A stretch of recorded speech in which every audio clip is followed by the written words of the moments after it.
ओम शांति। अम, तो आज हमारा इन ह्यूमैनिटी इन इस्लाम का नेक्स्ट टॉपिक है destroying others idols and their places of worship. तो इसके लिए मैं आपको सबसे पहले तो मैं आपको ये बताना चाहती हूँ कि जैसे आप एक अगर फ्लैग को सैल्यूट करते हैं तो क्या आप उस कपड़े को या उसके डंडे को सैल्यूट करते हैं, या जो फ्लैग रिप्रेजेंट करता है जिस कंट्री को, उसकी लिए आपके अंदर फीलिंग्स हैं? तो क्या चीज को रिप्रेजेंट करता है? अगर वो देश को रिप्रेजेंट करता है तो इसलिए आप उसको सैल्यूट करते हैं, ना कि वो कपड़े को रिप्रेजेंट करता है या डंडे को। इसी तरह से जो मूर्ति पूजा है वो भी, ईश्वर तो निराकार है और उसका कोई फॉर्म नहीं है।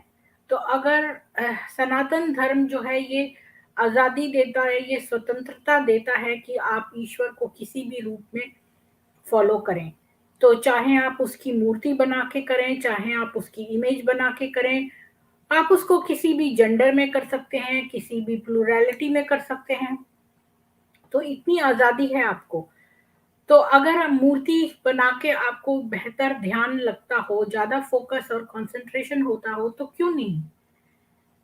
आप किसी भी तरह से ईश्वर की पूजा कर सकते हैं, उसको फॉलो कर सकते हैं।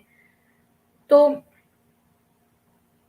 अब जो है मैं आपको ये दिखाती हूँ कि ये कितना बड़ा इंटॉलरेंस है। मान मान लीजिए कि आप अ, अगर किसी में विश्वास करते हैं और मान लीजिए कि वो दूसरे से फर्क हो, और मान लीजिए आप गलत ही हो, आप गलत मूर्तियों पे करते हो, तो अब भी आपको स्वतंत्रता होनी चाहिए।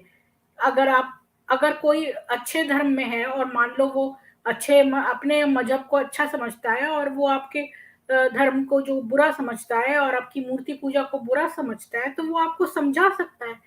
बाकी एंड में तो आप ही का डिसीजन होना चाहिए कि अगर आप ये करना चाहें या नहीं। इसके लिए आपकी जान लेना, आपकी मूर्तियों को तोड़ देना, ये सब गुंडागर्दी है और दूसरे की भावनाओं का आहत करना है। चाहे वो किसी भी चीज को फॉलो करे, अगर वो किसी को मार नहीं रहा, अपना कोने में चुपचाप पूजा कर रहा है, तो आपको इससे क्या मतलब है? वो आपके किसी चीज को तोड़ तो नहीं रहा।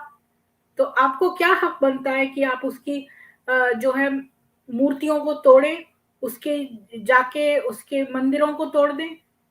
तो अब हम कुरान और हदीस में से देखेंगे ये। तो मैं आपके साथ शेयर करती हूँ।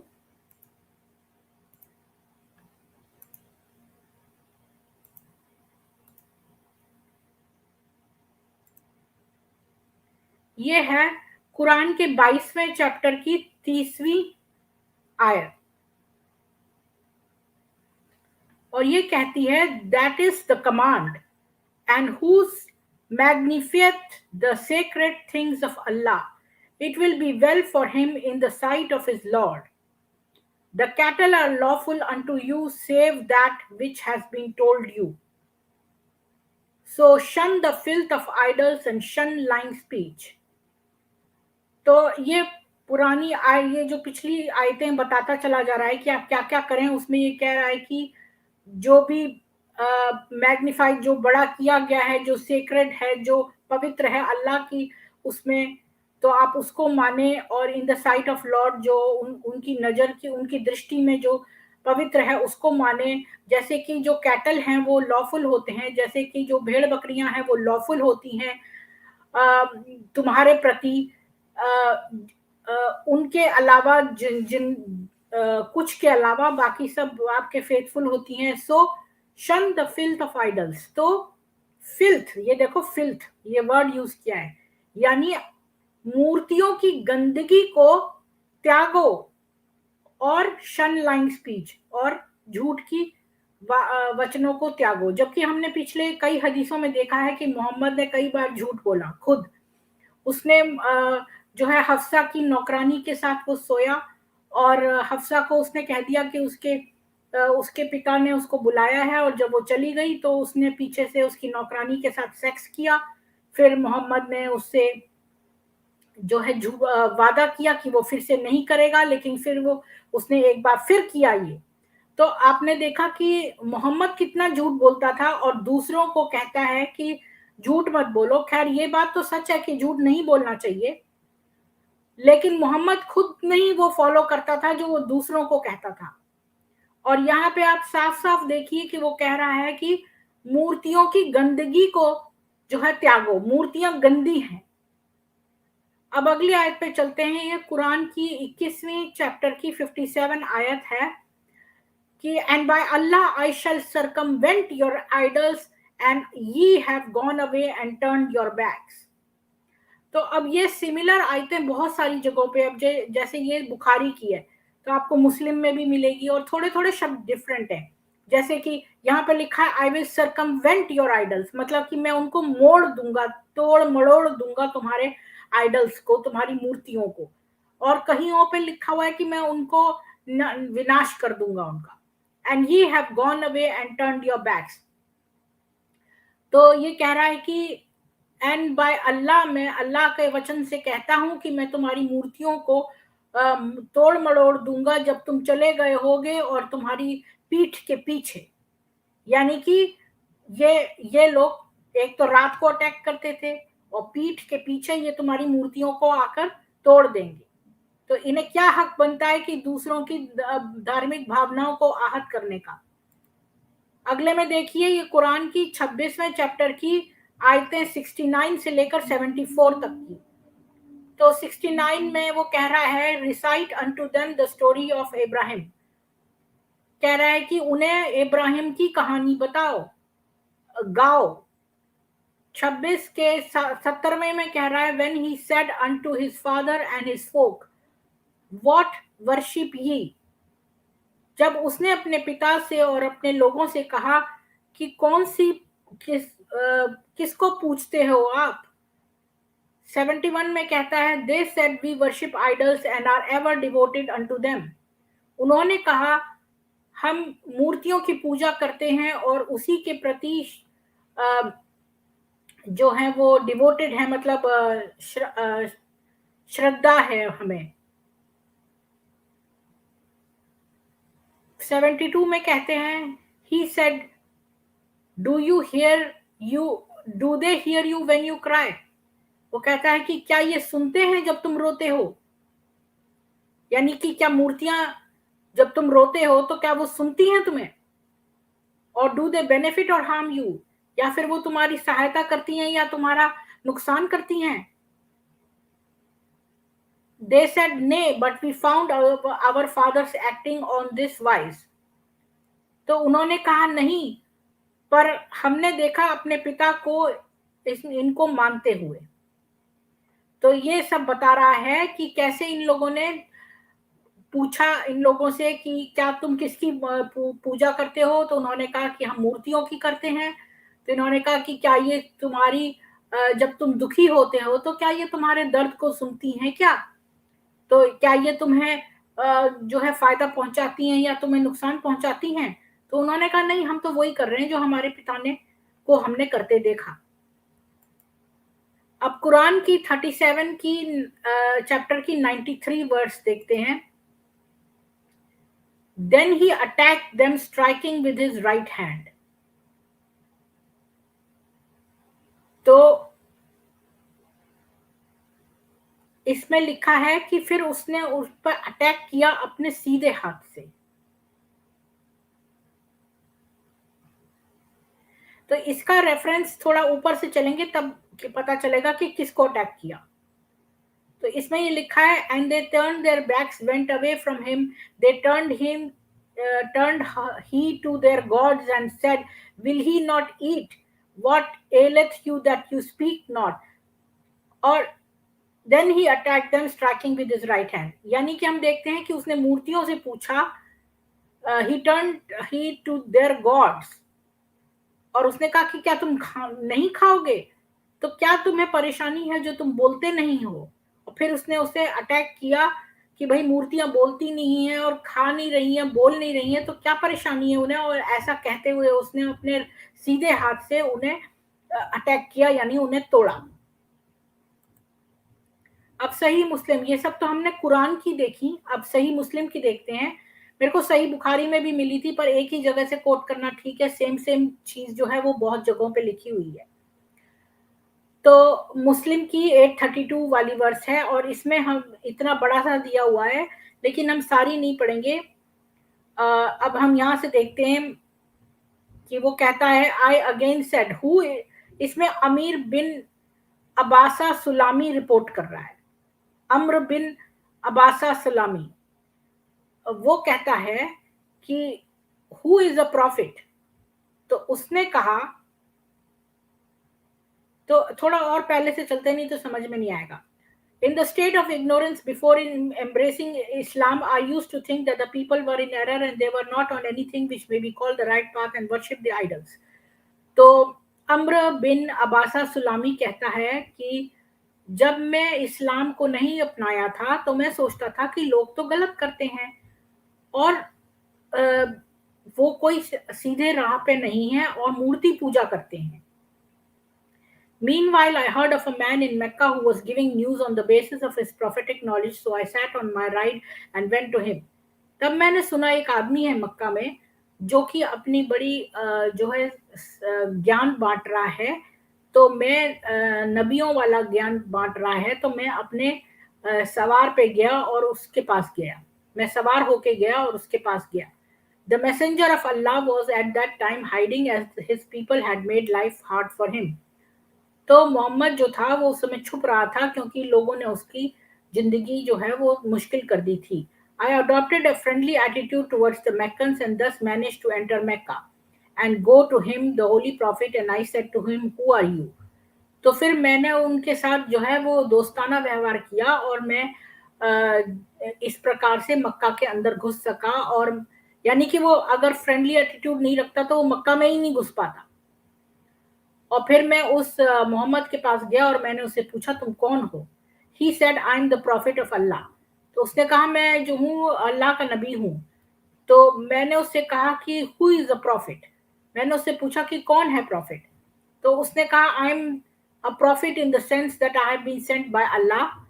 तो कहता है कि मैं नबी इसलिए हूँ क्योंकि अल्लाह ने मुझे भेजा है।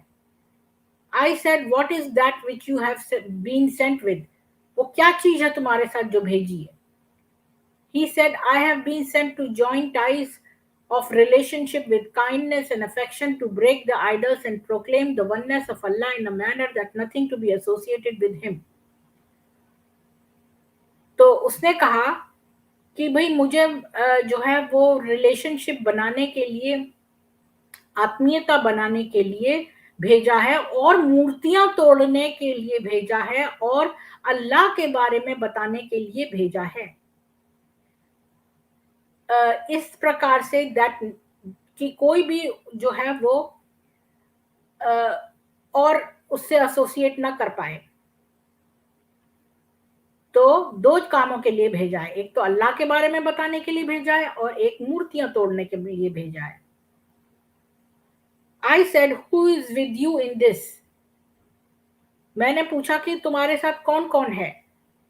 He said, a free man and a slave, उसने कहा कि एक आदमी और एक गुलाम। He the narrator said, Abu Bakr and Bilal were there with him among those who had embraced Islam by that time. तो उस टाइम मोहम्मद के पास खाली दो ही लोग थे, एक तो अबू बकर था और एक बिलाल था। I said, I intend to follow you. तो मैंने कहा कि मैं भी तुम्हें फॉलो करूंगा। He said, during these days you would not be able to do so. उसने कहा कि इन दिनों तुम ऐसा नहीं कर पाओगे।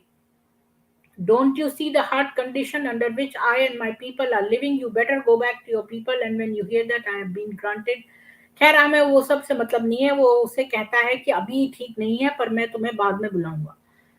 खैर, तो आपने ये देखा कि ये इसलिए इम्पोर्टेंट है क्योंकि यहाँ पर साफ साफ लिखा है कि मोहम्मद ने ये कहा कि मुझे दो कामों से भेजा है, एक तो अल्लाह के बारे में बताने से के लिए और दूसरा मूर्तियों को तोड़ने के लिए। अब देखते हैं कि क्या वाकई में उसने मूर्तियां तोड़ी, मतलब मोहम्मद, ये सब तो लिखा है पर क्या उसने एक्चुअली में किया? तो इसके लिए हम चलते हैं बुखारी की वॉल्यूम 3 की बुक 43 और 658 हदीस। इसमें अब्दुल्ला बिन मसूद कहता है, the prophet entered Mecca and at that time there were 360 idols around the Kaaba. He started stabbing the idols with a stick he had in his hand and reciting, Truth Islam has come and falsehood disbelief has vanished. तो जो profit मक्का में गया उस समय 360 जो है मूर्तियां जो थी वो काबा में थी। तो उसने मोहम्मद ने जाकर एक लकड़ी ली हाथ में और उनको मारना, स्टैब करना शुरू कर दिया। मूर्तियों को जोर जोर से मारता था और बोलता था कि सच्चाई इस्लाम आ गई है और जो झूठ है, जो डिसबिलीफ है वो गायब हो गया है। यानी कि 360 मूर्तियां जो थी वो मोहम्मद ने लकड़ी से घोंप घोंप के उसने उन्हें तोड़ा। तो ये हमें सबूत मिलता है कि कैसे जो मोहम्मद था, अपने आप को नबी कहता था, कि वो कितना ज्यादा दुष्ट था कि उसे दूसरों के ऊपर जो है गुंडागर्दी करी और उनकी धार्मिक भावनाओं का आहत किया। उसे क्या हक था ये करने का? उसे किसने कहा था कि ये करे? अगर अगर वो सच्चा नबी होता तो उसे ये सब करने की जरूरत ही नहीं होती। अब स्टैचू के बारे में देखते हैं। यानी कि ये तो थी छोटे आइडल्स। अब जो बड़ी मूर्तियां जो बनाते हैं, जो स्टैचूज बनाते हैं, उनके लिए क्या है? तो इसके लिए हम सही मुस्लिम की जो है 11वीं किताब की हदीस नंबर 120 देखते हैं। Abul Hayyaj al-Asadi told that Ali bin Abu Talib said to him, कि अबुल हयाज अल असीदी ने कहा कि अबू तलिब ने उससे कहा कि should I not send you on the same mission as Allah messenger sent me? क्या मैं तुम्हें उसी मिशन पे ना भेजूं जिसमें कि मोहम्मद ने मुझे भेजा? Do not leave an image without obliterating it और a high grave without levelling it. This hadith has been reported by Habib with the same chain of transmitters, and he said, do not leave a picture without obliterating it. तो वो कहता है कि क्या मैं तुम्हें उसी मिशन पे ना भेजूं जिसपे कि मोहम्मद ने मुझे भेजा, कि कोई भी तस्वीर बचनी नहीं चाहिए बिना मिटाए हुए। यानी कि जो अगर कोई तस्वीरें किसी ने बनाई है भगवानों की, तो उन सबको तुम जो है मिटा दो। और कोई भी जो किसी ने ऊंची कब्र बनाई हो तो उसे नीचे कर दो। और यही हदीस जो है बहुत सारे जो एक से दूसरे, दूसरे से तीसरे ऐसे में रिपोर्ट करी गई है। और उन सब ने यही कहा है कि कोई भी तस्वीर जो है वो बिना मिटाए मत छोड़ो। यानी कि सारी मूर्तियां तोड़ दो, सारे स्टैचूज घोंप दो, सारी इमेज मिटा दो। अब जो है मैं आपसे ये तो आपने सब देख लिया कि कुरान में और उसमें कुरान में और हदीसों में। हाँ जी, रफ सिहाग जी, आपको वेलकम है। और ये तो सच है कि इस्लाम जो है वो कैंसर ही है और इस कैंसर को ठीक करना ही है। और जो है ये तो मैंने आपको प्रूफ दिखाया कुरान से और हदीसों से कि किस तरह से ये लोग जो है, और वो भी एक एक प्रूफ दिखाया मैंने। इसमें हजारों भरे पड़े हैं और एक ही चीज को कई कई किताबों में कहा गया है। पर मैंने बहुत लंबा ना रखने के लिए आपको कुछ सॉलिड प्रूफ दिखाए हैं। ओम शांति ट्रू हिंदू। और कि कुरान में ऐसा हुआ है, हदीसों में ऐसा हुआ है। और वाकई में मोहम्मद ने जाकर जो है एक लकड़ी से लेकर सारे जो मूर्तियां थी उनको स्टैब करा। 360 मूर्तियों को जो काबा में थी उसने घोंप घोंप के मार दिया। अब मैं आपको एक बड़े ऑथेंटिक सोर्स पे ले जाती हूँ जो कि है आर्कियोलॉजिकल सर्वे ऑफ इंडिया का। और इससे हम देखेंगे कि क्या मुगलों ने भी ऐसा किया, क्योंकि ये तो मोहम्मद के जमाने से होता चला जा रहा था। और फिर मैं आपसे शेयर करती हूँ कि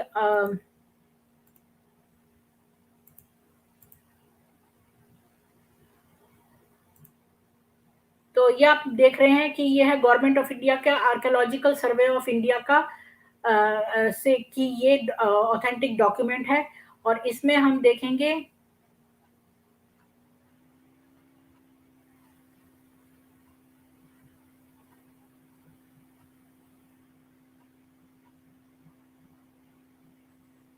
इसमें हम देखते हैं औरंगजेब के बारे में, जो कि यहाँ दिया हुआ है 160 168 पेज पे। तो ये चलते हैं हम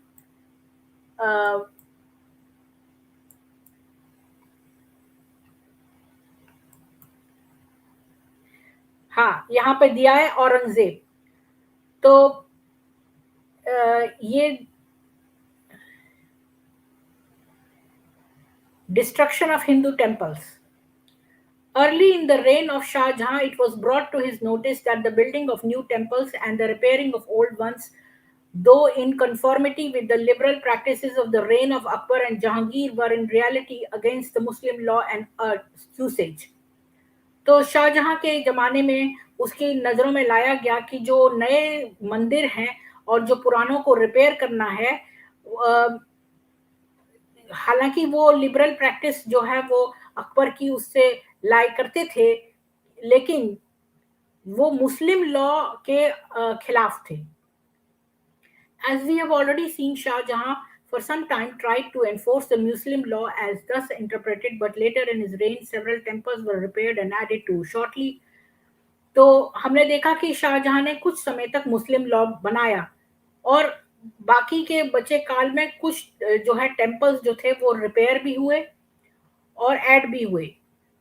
लेकिन shortly after coming to the throne, Aurangzeb issued the following order on 28th February 1659, probably in connection with the dispute as to the right of holding charge of the ancient temples of Banaras. लेकिन शाहजहां को तो उसके औरंगजेब ने कैद कर लिया था और शाहजहां और औरंगजेब के आते ही, गद्दी पे बैठते ही 28 फरवरी 1659 को जो है कोई डिस्प्यूट के कनेक्शन में जो बनारस के जो प्राचीन मंदिर थे उनको कब्जाने के लिए इस औरंगजेब ने एक ऑर्डर निकाला। It has been decided according to our canon law that long-standing temples should not be demolished, but no new temples be allowed to be built. Our royal command is that you should direct that in future no person in unlawful ways interferes or disturbs the Brahmins and other Hindu residents in those places. तो पहले तो उसने ये law निकाला कि भाई कोई नया टेम्पल जो है कोई भी टेम्पल को हम नहीं गिराएंगे, लेकिन किसी नए को नहीं बनने देंगे, और ये कोई भी जो है वो ब्राह्मण और हिंदू प्लेसेस को जो है वो डिस्टर्ब नहीं करेगा। This however did not cover military operations, लेकिन मिलिट्री ऑपरेशंस को ये नहीं कवर करता था। इन 1661 Aurangzeb, in his zeal to uphold what he considered to be the law of Islam, sent orders to his victory of Bihar, Daud Khan, to conquer Palermo. In the military operations that followed, many temples were destroyed, signalizing the victories of the Mughal arms. Towards the end of the same year, when Mir Jumla made war on the Raja of Kuch Bihar, the Mughals destroyed many temples during the course of their operations. Idols were broken, and some of the temples were converted into mosques. तो ये उसने पहले तो कह दिया, पर आपको पता है कि औरंगजेब जो था वो बहुत ही कट्टर था। तो उसने शुरू में तो उसने ऐसा कहा क्योंकि हिंदू मेजॉरिटी में रहते थे इंडिया में। तो 1661 में, तो देखो आपने ये इसने निकाला था 1659 में, तो इसके 2 साल के अंदर ही औरंगजेब ने जो है उसने लॉ ऑफ इस्लाम को मानते हुए कि उसने कहा अपने वॉइसरॉय को, बिहार के जो दाऊद खान का नाम का था, कि कॉन्कर करो पैलमू को, जो है तुम जीतो। और फिर उसने जो मिलिट्री ऑपरेशंस किए उसमें उसने मुगल जो है उसकी ताकत को दिखाने के लिए बहुत सारे जो है टेम्पल्स को डिस्ट्रॉय कर दिया। और उसी साल के अंत में मीर जुमला ने राजा ऑफ कच्छ बिहार पे हमला किया। तो उस समय मुगलों ने बहुत सारे जो है मंदिर तोड़ दिए और मूर्तियां अंदर जाके तोड़ दी, और बहुत सारे मंदिरों और थोड़े से मंदिरों को जो है वो मस्जिद भी बना लिया। But these were military measures. Such destructions had taken place even in the reign of Jahangir and Shah Jahan in the wake of military operations.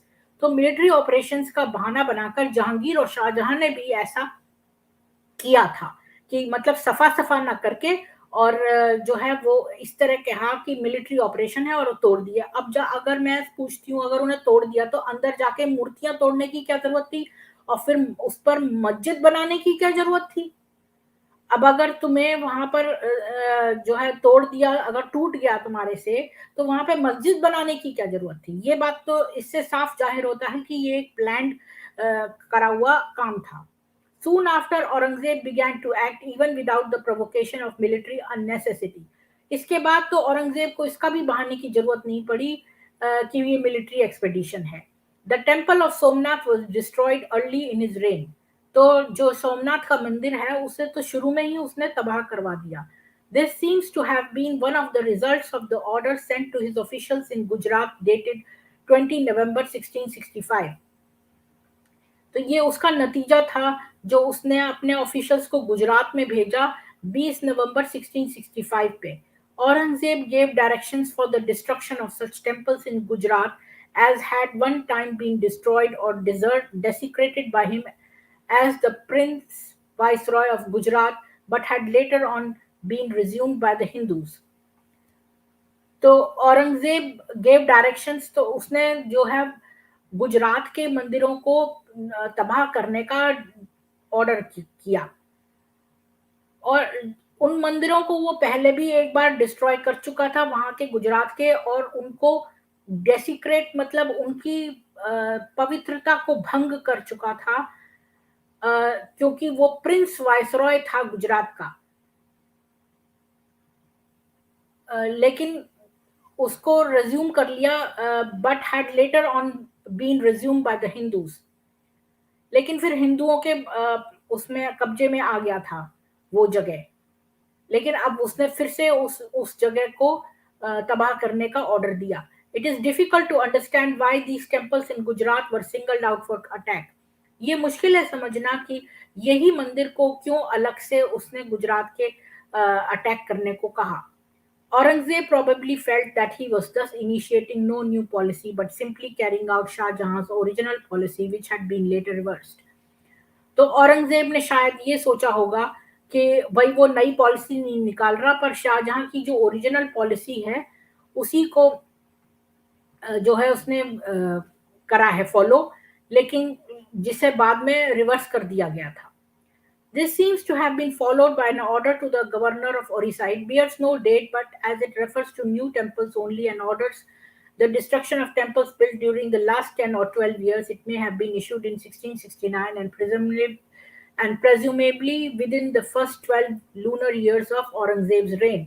तो पहले 12 साल में औरंगजेब के रूल में ये सारे जो नए टेम्पल्स का ना बनना और डिस्ट्रक्शन ऑफ टेम्पल्स होना, ये सब उसके 12वें रूल में हुआ था। अब हम इसको कितना भी पढ़ते चले जाएं, ये सारा ही इसमें आपको पता चलेगा कि उसने किस तरह एक एक जगह जाके उड़ीसा में किया ये सब अटैक। आप इसको पढ़ेंगे तो मैं आपको थोड़ा सा यहाँ से बताती हूँ। About the same time Aurangzeb's attention turn towards Mathura. अब औरंगजेब का, अब देखो उसने पिछले में सारे में गुजरात और उड़ीसा वगैरह के जो है वो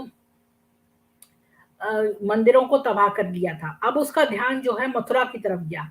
Here many beautiful temples had been raised by the piety of the Hindu rajas and rich men, particularly during the reign of Akbar and Jahangir। तो यहाँ पर जो है हिंदू राजाओं ने और अमीर हिंदुओं ने यहाँ पर बड़े सुंदर मंदिर बनाए थे अकबर और जहांगीर के टाइम पे। तो Aurangzeb picked out for attack what looked like a work of repairs in the famous temple of Keshav राय। तो औरंगजेब ने जो है ऐसा दिखाने की कोशिश की कि रिपेयर हो रहा है, और केशव राय का जो बहुत ही प्रसिद्ध मंदिर था उसमें उसने इस प्रकार से शो किया जैसे वो रिपेयर करवाने जा रहा है। Its railing that had been once made of wood had long been too weak to serve any useful purpose. क्योंकि जो उसकी रेलिंग थी जो लकड़ी की बनी हुई थी वो बहुत कमजोर हो गई थी और वो कभी भी ढह सकती थी। इसलिए under Shahjahan Dara Shikoh had built at his own cost a railing of stone। तब जो दारा शिकोह था वो इससे बेटर था, जो उसका भाई। तो दारा शिकोह जो था वो शायद शाहजहां का भाई था, या औरंगजेब का होगा शायद, हाँ। तो उसने अपने पैसों से यहाँ पर पत्थर की जो है वो रेलिंग बनाई थी। Being a work of repairs as well as new structure, it became an emblem of a Muslim's fall of grace। लेकिन ये जो था चूंकि एक दारा शिकोह जो अच्छा भाई था जिसकी की गद्दी लूट के ये बना था, औरंगजेब। तो इसका जो है ये बनाना, उसका पत्थर का जो रेलिंग का बनाना, ये एक कहलाया जाने लगा कि एक मुस्लिम का फॉल ऑफ ग्रेस है, मतलब वो अपने उससे गिर गया है। On 14 October 1666, its removal by the Faujdar of Mathura was reported to the imperial court. और 1666 के 14 अक्टूबर को इसको रिमूव करने के लिए ऐसा फौजदार ऑफ मथुरा को कमांड किया गया। Sometime after the death of Jaisingh, Aurangzeb is alleged to have demolished the Lalta temples near Delhi. तो जब जय सिंह की मृत्यु हो गई तब औरंगजेब ने ललता टेम्पल जो था, जो दिल्ली के पास था, उसको भी डिमोलिश करवा दिया, गिरवा दिया। It was 3 years later that a general order was issued for the destruction of all the schools and temples of the Hindus. तो उसके 3 साल के अंदर ही एक जनरल ऑर्डर आया जिससे कहा गया कि जितने भी स्कूल्स और टेम्पल्स हैं उनको डिस्ट्रॉय कर दिया जाए हिंदुओं के। On 9 April 1669, it was reported to the emperor that the Brahmins of Sindh, Multan, and particularly of Banaras were using their temples as schools, which attracted students, Hindus and Muslims alike, from great distances. तो 9 अप्रैल 1669 में जो है बादशाह को पता चला, यानी कि औरंगजेब को, कि जो ब्राह्मण हैं सिंध के, मुल्तान के और बनारस के, वो क्या करते थे कि मंदिरों के अंदर ही एक स्कूल बना लेते थे, और जिससे कि सारे स्टूडेंट्स, चाहे वो हिंदू और मुस्लिम हो, वो दूर दूर से आते थे। Jahangir had not been able to tolerate even a young Muslim going to a yogi for instructions in religious matters. तो जहांगीर को तो ये भी पसंद नहीं था कि कोई भी मुस्लिम जो बच्चा है वो एक योगी के पास भी जाए कुछ भी पूछने के लिए। It was natural therefore that Aurangzeb should have been upset by such a report. तो ये तो नेचुरल है कि औरंगजेब, जो कि जहांगीर से भी ज्यादा कट्टर था, तो उसकी फीलिंग्स के बारे में है, वो कितनी कड़क फीलिंग्स रखता होगा, हिंदुओं से नफरत कितनी होगी उसे। But whereas Jahangir had held 2 Muslim concerned guilty and punished them, Aurangzeb gave an order for the punishment of those whose only offense was the imparting of religious education to those who came to them. तो जहांगीर तो उन मुसलमानों को, 2 मुसलमानों को उसने जो है दोषी पाया और उनको सजा दी, जो कि गए थे हिंदू उसमें। लेकिन औरंगजेब ने तो उनको पनिश किया जो वहां पर बैठ के हिंदू पढ़ा रहे थे, उनको उसने पनिश किया। तो orders were now sent to the governors of all the provinces that they should destroy the schools and temples of the infidels and put an end to their educational activities as well as the practices of the religion of kafirs. तो order दिया गया जितने भी governor थे, जितने भी provinces के, कि उन सब को जो ये सारे स्कूल्स हैं और जो सारे मंदिर हैं काफिरों के, उनको सारी ये इन एजुकेशनल एक्टिविटीज को और सारे रिलीजन को खत्म कर देना चाहिए। और सारे जो टेम्पल्स हैं, ये सारे स्कूल और सारे टेम्पल हिंदुओं के और काफिरों के, इनको डिस्ट्रॉय कर दो। ये ऑर्डर निकाला गया था, गवर्नर्स को भेजा गया था सारे प्रोविंसेस के। De Graaf, who was at Hooghly in 1670, heard about these orders and reported. तो De Graaf एक फॉरेनर थे जो कि हुगली में उस समय थे, और 1670 में उन्होंने इस ऑर्डर के बारे में सुना और उन्होंने ये कहा, In the month of January, all the governors and native officers received an order from the great Mughal prohibiting the practice of pagan religion throughout the country and closing down all the temples and sanctuaries of idol worshippers, in the hope that some pagans would embrace the Muslim religion. तो digraph ने ये report किया कि जनवरी में जो governor थे और जो भी वहाँ के लोकल ऑफिसर थे, उनको ऑर्डर मिला उस ग्रेट मुगल से कि जो है वो ये रिलीजन को आप कर ही नहीं सकते प्रैक्टिस, यानी हिंदू भी फॉलो नहीं कर सकते थ्रू आउट द कंट्री। और मंदिर तो और स्कूल तो उन्होंने तोड़वाई दिए थे, और जितने भी मंदिर हैं उनको क्लोज करना पड़ेगा, और सेंचुरीज और आइडल वर्शिपर्स को। और उनको ये डर था कि कहीं कोई मुस्लिम जाके वहां पर हिंदुइज्म ना एक्सेप्ट कर ले इसके लिए। तो ये आपने देखा। और मैं ये चैप्टर बहुत लंबा है, तो मैं इसको अगर पढ़ती चली जाऊंगी तो आपको बहुत टाइम हो जाएगा। तो आप ये सारे को फिर अपने इजी टाइम पे इसको आप पढ़ सकते हैं। इस डॉक्यूमेंट को, ये अवेलेबल है। तो मैं आपको और फिर यहाँ से बताती हूँ. Soon after the order was issued, reports of the destruction of temples from all over the empire began to arrive. जब ऑर्डर इशू हुआ कि जितने भी टेम्पल्स और स्कूल्स इनको डिस्ट्रॉय कर दिया जाए, तो ऑर्डर आने, जो रिपोर्ट आने लगी कि कहाँ-कहाँ के टेम्पल्स जो हैं वो अब खत्म हो गए हैं. A royal messenger was sent to demolish the temple of Malarina, now in Jaipur, but probably be then included in the imperial district of Ajmer in May 1669. तो एक रॉयल जो एक राजसी संदेश वाहक को भेजा गया कि मैलरीना का जो टेम्पल है उसको जो है आपको गिराना है, और वो जयपुर में था.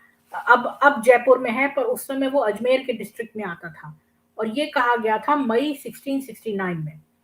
तो अगस्त 1669 में जो the temple of Vishwanath at Banaras was demolished. तो अगस्त 1669 में जो विश्वनाथ का जो टेम्पल था बनारस में, उसे भी गिरा दिया गया. The presiding priest of the temple was just in time to remove the idols from the temple and to throw them into a neighboring well, which thus became a center of pious interest ever after. तो वहाँ का जो पुजारी था, बनारस के जो temple of Vishwanath का पुजारी था, वो उसने क्या एक अच्छा काम किया कि उसने जो है जल्दी से वहाँ के जो मूर्तियां थी उनको निकाल दिया, और एक पास के तालाब में उसने, पड़ोस के तालाब में कह रही हूँ, कुएं में डाल दिया, और इसके बाद से लोग उस कुएं को ही मानने लगे अपने मन में. The temple of Gopinath in Banaras was also destroyed about the same time. तो गोपीनाथ का जो मंदिर था उसको भी उन्होंने गिरा दिया. He is alleged to have tried to demolish the Shiva temple of जनगमबड़ी in Banaras. तो जनगमबड़ी बनारस में एक टेम्पल था शिवा का, शिव जी का टेम्पल था, उसको भी इसने मंदिर को गिरा दिया. The tradition has it that this attempt failed because of the opposition which the heavenly hosts of Shiva threatened to put up if he persisted in his designs. ऐसा माना जाता है कि वो पहले फेल हो गया इसमें, क्योंकि जो इस मंदिर की धारणा ये थी कि कोई भी इसको डिस्ट्रॉय करेगा तो उसको जो है उसका सामना करना पड़ेगा, उसके कॉन्सिक्वेंसेस. तो इस वजह से वो पहले अटेम्प्ट में फेल हो गया था. Then came the turn of the temple of Keshav Rai at Mathura, built at a cost of 33 lakh by Rao Bir Singh Bundela in the reign of Jahangir. तो जहांगीर के जमाने का एक जो था टेम्पल था, जो 33 लाख में राव बीर सिंह बुंदेला ने बनाया था, और वो केशव राय का टेम्पल था मथुरा में, और इतना महंगा उसने पैसे खर्च करके ये मंदिर बनवाया था. It had excited the envy of many Muslims before Aurangzeb, who however had not Aurangzeb's opportunities and power. तो इससे पहले के जो शासक थे उनके लिए भी ये बड़ा उसका था, क्योंकि मंदिरों में बहुत सोने की मूर्तियां वगैरह होती थी, तो ये लोग सोना और उसका जो पैसा है वो रख लेते थे. तो उस समय भी ऐसे शासकों को बहुत इस बात में वो था कि हम कैसे इसको लूटें, पर औरंगजेब की तरह वो इतने निडर नहीं थे, और ना ही उन पे ऐसी अपॉर्चुनिटीज थी. It had been built after the style of the famous temple of Vrindaban, which Man Singh had built at a cost of 5 lakh. तो ये उसी स्टाइल पे बना था जैसे वृंदावन का जो मंदिर बनाया था मान सिंह ने 5 लाख में. But Bir Singh had improved upon his model and spent more than 6 times as much as Man Singh had lavished on his shrine at Vrindavan. पर जो मान सिंह ने 5 लाख का बनाया, उसको उसने इम्प्रूव करके बीर सिंह ने उससे 6 गुना ज्यादा खर्च करके बहुत ही सुंदर, उसने बहुत ही उसमें लैविश चीजें लगाकर उसे बहुत ही बड़ा बनाया था, 6 गुना ज्यादा खर्च करके, लेकिन स्टाइल वही था. It had become a center of pilgrimage for the whole of India. तो सारे भारत का वो एक जो है तीर्थ स्थान बन गया था.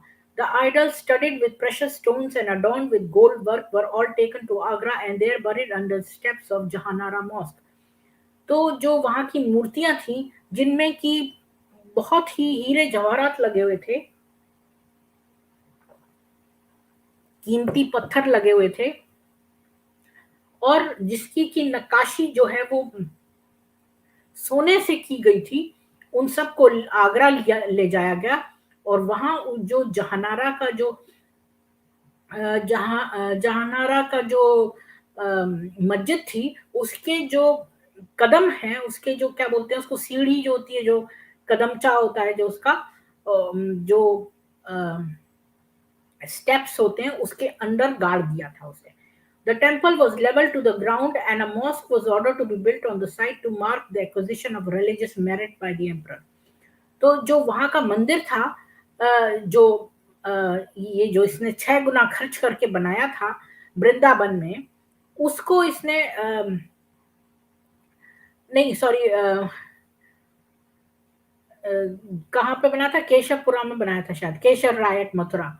हाँ, केशव राय का जो ये टेम्पल था, इसको इसने वहां की मूर्तियां चुरा के तो जहानारा की मस्जिद के सीढ़ी के नीचे दबा दी, और जो मंदिर था उसको पूरा ढा दिया और जमीन से बराबर कर दिया, यानी कि सब खत्म कर दिया उसका। और उस जगह उसको नए सिरे से एक मस्जिद बनाई और उसी जगह पे, ताकि हम उसको एक जो है बादशाह का की तरफ से एक मेरिट माने कि मतलब उसने एक बहुत बड़ा काम किया है religious. No wonder that this struck consternation in the Hindu mindset. उस समय ये बहुत ही बड़ी चीज थी, ये बड़ी पीड़ा थी हिंदुओं के दिमाग में। The priests of the temple of Govardhan, founded by the Vallabhacharya, sought safety in flight. तो जो पुजारी थे गोवर्धन टेम्पल के, जो गोवर्धन मंदिर के पुजारी थे, जिसको कि वल्लभाचार्य ने बनाया था, वो लोग भाग गए अपनी सुरक्षा के को ध्यान में रखते हुए। The idols were removed and the priests softly stole out in the night. तो जो मूर्तियां थी वो वहां से निकाल दी और जो पुजारी थे वो रात के अंधेरे में गायब हो गए। The imperial territories offered no place of safe asylum either to the god or his votaries. तो जो उस समय की जो उस समय के जो प्रोविंसेस, जो तहसीलें थी, वो कोई भी जो है सेफ जगह नहीं थी, या तो हिंदू भगवानों के लिए या हिंदू भगवानों को मानने वालों के लिए कोई सुरक्षित स्थान था ही नहीं। After an adventurous journey, they at last reached Jodhpur. एक बहुत जो है उससे ऊंचे नीचे से होते हुए, बहुत ही एडवेंचर करते हुए, मुझे एडवेंचर की हिंदी नहीं पता है, बहुत ही इस तरह की चैलेंजेस से भरी हुई जर्नी करते हुए वो जो मंदिर में रात को निकल गए थे, पुजारी भाग लिए थे, वो अंत में जोधपुर पहुंचे। Maharaja Jaswant Singh was away on imperial errands. उस समय महाराजा जसवंत सिंह जो थे वो किसी काम से बाहर गए हुए थे। His subordinates in the state did not feel strong enough to house the god who might have soon excited the wrath of the Mughal emperor. तो वो जो मूर्तियों को लेके पुजारी भागे थे, वो इनके जो महाराजा तो उस समय थे नहीं जसवंत सिंह, तो जो उनके अंडर में काम करते थे, उन्हें बड़ा डर लगा कि इनको हम अगर शरण देंगे तो हम जो है वो मुगल जो एम्परर औरंगजेब है उसके निशाने पे आ जाएंगे, क्योंकि वो फिर वो लोग नहीं अपनी सेफ्टी नहीं दांव पे लगाना चाहते थे। Damodar Lal, the head of the priesthood in charge of the temple, sent Gopinath to Maharaja Raj Singh to beg for a place to be able to serve his religion in peace.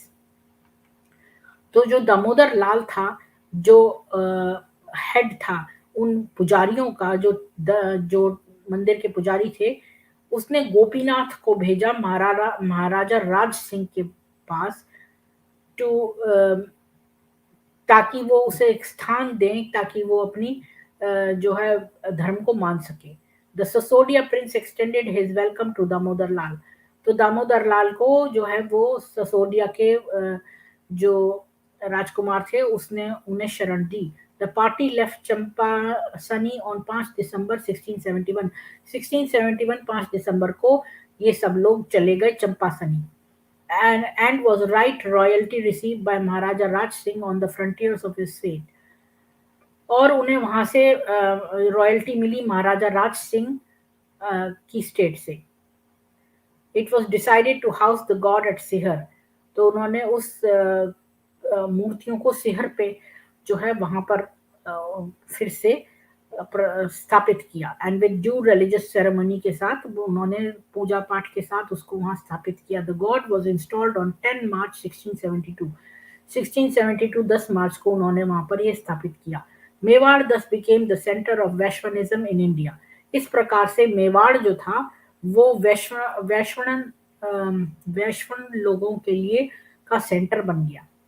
The tiny village of Sehar has now grown into an important town which named after the god is now known as Nathadwara।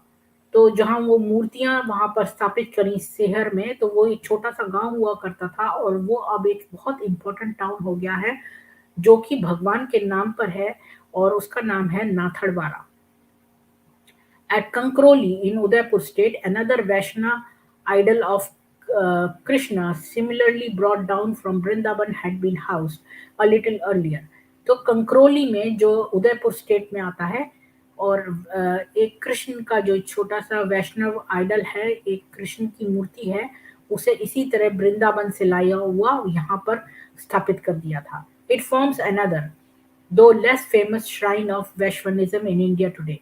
वो उस पिछली वाली से थोड़ी कम प्रसिद्ध है, पर वो भी एक और जो है वो श्राइन है भारत में वैष्णव की। Thanks to the Aurangzeb religious zeal, Udaipur state became a new Vrindavan to the devotees of the Bhakti cult। तो औरंगजेब की वजह से जो है वृंदावन से ये उदयपुर में शिफ्ट हो गई मूर्तियां, तो वृंदावन ये एक नए तरीके का नया वृंदावन हो गया। उदयपुर जो है वो एक नया वृंदावन हो गया। तो अब आप इसमें सारी और पढ़ सकते हैं कि किस तरह उसने कहाँ कहाँ जो है वो यहाँ पर देखिए, he destroyed many temples there in early 1679 as an evidence of his meritorious conduct he brought cart load of idols to Delhi। तो उसने एक क्या बोलते हैं, कार्ट को एक पूरी रेड़ी रेड़ी भर के जो है उसने मूर्तियां जो है वो दिल्ली लेकर आया, मतलब तोड़ी हुई मूर्तियां। तो खंडेला में उसने बहुत सारी डिमोलिश करी। ये सब डेट्स भी दी हुई हैं इसमें कि कहाँ कहाँ कौन सी मूर्तियां करी। और देखो यहाँ पर लिखा है कि 22 फरवरी को वो चित्तौड़ गया, 22 फरवरी 1680 में, और वहां पर उसने 63 टेम्पल्स तोड़े। और उदयपुर ये देखिए ये कितना इंपॉर्टेंट है, ये मुझे करना चाहिए था मार्क कि यहाँ पर ये कह रहा है कि उदयपुर अकेले में उसने 235 टेम्पल्स जो हैं वो रिपोर्ट डिस्ट्रॉय किए। 235 टेम्पल्स उदयपुर अकेले में। और इसके अंदर सोमेश्वरा टेम्पल जो है मेवाड़ का वो इंक्लूडेड नहीं है। तो आप ये देख लीजिए कि इसने पूरे जो है उसको कुरान और हदीसों और इसके मोहम्मद ने दूसरों की बुतों को तोड़ना, उनकी प्लेसेस ऑफ वर्शिप की जगह अपनी प्लेस ऑफ वर्शिप बनाना, यानी नमक पे जले पे नमक छिड़कना। इसने इस तरह हिंदुओं को मेंटली टॉर्चर किया, फिजिकली टॉर्चर किया, उनसे जजिया लेकर, उनके पास पैसे ना होके उनको मुसलमान बनाया, उनके मुंह में थूक थूक के उनसे जो है जिजिया लिया और उनके मंदिर तोड़े और उनको मेंटली टॉर्चर किया। यानी कि हर तरीके से उनको इसने कराया। और इसको पढ़ पढ़ के मेरा दिल इतना दुखी होता है कि मेरे सब पढ़ा नहीं जाता। देखो जयपुर में कन्वर में टेम्पल्स वहां के पहले ही टूट गए थे, और 3 बार और उस साल ऐसा हुआ। तो यहाँ पे सब लिखे, रसूलपुर में तोड़ा, बालनगर में तोड़ा, हतेश्वर टेम्पल तोड़ा। ये यहाँ सारे में लिखा है कि जो प्रीस्ट है वहां के उनको अरेस्ट कर लिया। ये देखिए यहाँ लिखा है priest of temples were arrested. तो आप इसको, ये बहुत सारा इसमें लिखा हुआ है कि कैसे किसने जगह जगह तोड़े पूरे इंडिया में। टेम्पल ऑफ वाकन हेरा जो है वो 2 मार्च 1705 में डिमोलिश किया। देखो जुमा मस्जिद जो बनी थी बुंदेलखंड में औरंगजेब के जमाने में, उसका मटेरियल जो है हिंदू टेम्पल से लाया गया। ये तो सारा ही पढ़ने वाला है, लेकिन ये वीडियो बहुत लंबी हो जाएगी, लेकिन मैं सारा जो है वो मुझे पढ़ना चाहिए था। इसमें तो सारा ही लिखा हुआ है। टेम्पल्स जो है गयासपुर भिलसा के, टेम्पल ऑफ खोंदाई राव, वो भी गुजरात के कर दिए। एक सिख टेम्पल सिरहिंद में डिस्ट्रॉय कर दिया, उसकी जगह मॉस्क बना दी और उसके इमाम को अपॉइंट कर दिया, जिसको कि बाद में मार डाला गया। और बहुत सारे सिख टेम्पल्स ही देखो, several other Sikh temples were also destroyed. फिर उड़ीसा में 1670 के बिफोर केदारपुर मंदिर को डिस्ट्रॉय करके मॉस्क बना दिया। और एक राजपूत देवी सिंह था, उसने अपने घर को ही टेम्पल बना लिया था, तो उसको भी उन्होंने तोड़ के मॉस्क बना दिया। तो जहां जहां मंदिर बनाए थे उनको तोड़ तोड़ के उनकी मूर्तियों का पैसा निकाल लिया और उनकी मूर्तियों को अपने जगहों की सीढ़ियों के नीचे दबा दिया और वहां पर मॉस्क बना दी। तो नट शेल में ये है कि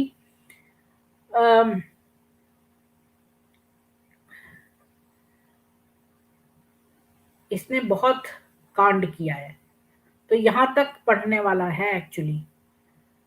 तो अगर आप चाहेंगे कि मैं पढ़ूं तो मैं इसको नेक्स्ट उसमें पढ़ दूंगी, पर मेरा दिल बहुत व्यथित होता है इसको पढ़ने के लिए।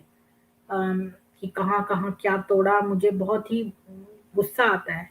मैं पढ़ती हूँ तो मेरा मन करता है अभी रोक दूं यहाँ पर और जाऊं और इनको मार गिराऊं।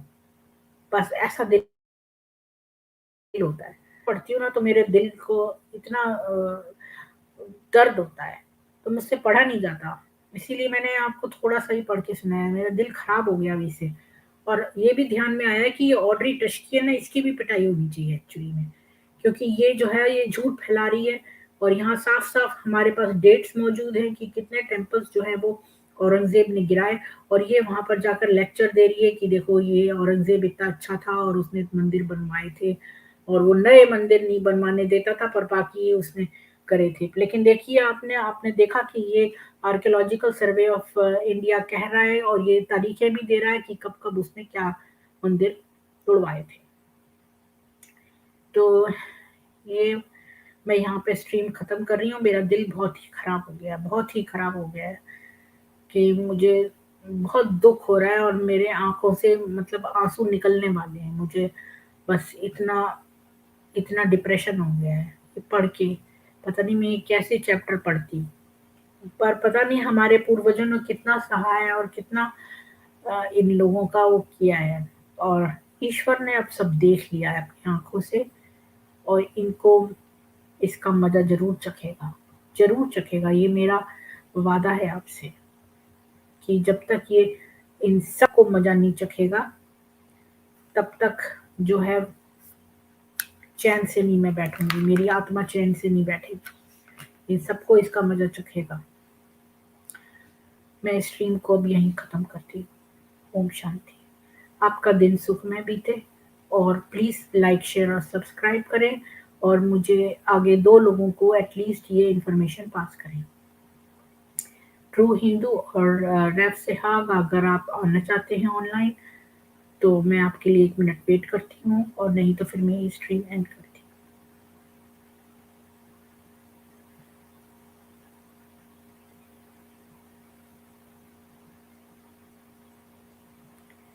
मुझे लगता है कि आप लोग हेलो करके चले गए हैं, तो फिर मैं अब ये स्ट्रीम एंड करती हूँ।